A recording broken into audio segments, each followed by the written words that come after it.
ततो युद्धपरिश्रान्तं समरे चिन्तया स्थितं रावणं चाक्रतो दृष्ट्वा युद्धाय समुपस्थितं दैवतैश्च समागम्य दृष्टुमव्यागतो रणम् उपागम्य ब्रवीद्रामम् अगस्त्यो भगवान् ऋषिः राम राम महाबाहो शृणु गुह्यं सनातनं येन सर्वा नरीवत्सा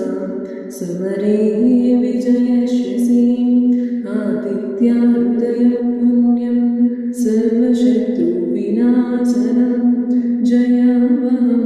जपे नित्यम् अक्षयं परमं शिवम् सर्वमङ्गलमाङ्गल्यं सर्वपापप्रणाशनं चिन्ताशोकप्रशमनम् आयुर्वर्धनमुत्तमम् रश्मिमन्तं समुद्यन्तं देवासुरनमस्कृतं पूजयस्व विवस्वन्तं भास्करं भुवनेश्वरं सर्वदेवात्मको एष तेजस्वी रश्मिपावनः एष देवासुरगणानां लोकान् पाति कवस्तिभिः एष ब्रह्मा च विष्णु च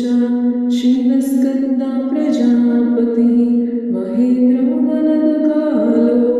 यमः सोमो यमापतिः पितरो वसवसाद्या अश्विनौ मरुतो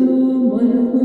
वायुर्वनी प्रजाप्राण ऋतुकर्ता प्रभाकरः आदित्या सविता सूर्य गगपूषा गवस्तिमान् सुवर्णसदृशोभानो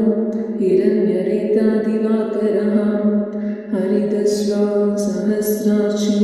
सप्तसप्तिर्मरीचिमान् तिमिरोन्मन्दनशङ्कुत्वष्टा मार्काण्डं सुमान् हिरण्यगर्भः शिशिरा तपनो भास्करो रविः अग्निगर्भो ऋतेपुत्रं शङ्खशिशिरानासनः व्योमनादस्तमोपेदि ऋग्यजुस्सामपारगः गणावृष्टिकृपामित्रु विद्यवेदे प्लवङ्गमः आतपे मण्डलमृत्यु पिङ्गला सर्वतोपनः कविर्विश्वो महातेज रक्तसर्वा भवोद्भवः नक्षत्राग्रह